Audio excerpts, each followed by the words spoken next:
Hey everybody, giving you a review and demo of this dish drying rack that is two-tier. And I love how it organizes my dishes, my glasses, my mugs, the utensils. Everything has its place and it's super easy to assemble. So let's get into the unboxing and assembly, which took me less than 5 minutes to do. No tools required. First thing you do after unboxing it is you assemble the base rack and dish rack with the two brackets. And those are just hooks that will hook in, connecting the top to the bottom. Then you take the drainage channel with the round hole behind the water tray and you flatten it. And what this is going to do is it's going to ensure that you have control over when the plug is open and closed.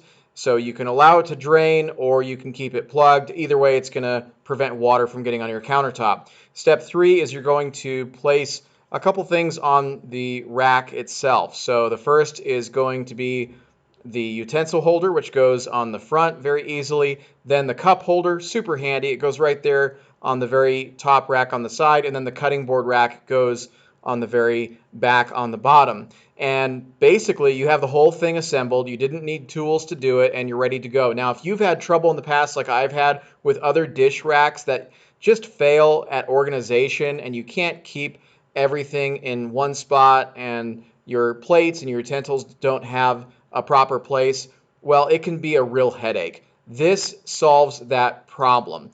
Everything is organized now. It looks good. It dries appropriately. So that's what I love about this. I should also mention that this assembly also comes with a roll-up dish drying rack. I really like that. It's very innovative and very clean looking. I give it 2 thumbs up. Hope this helps, and thanks for watching.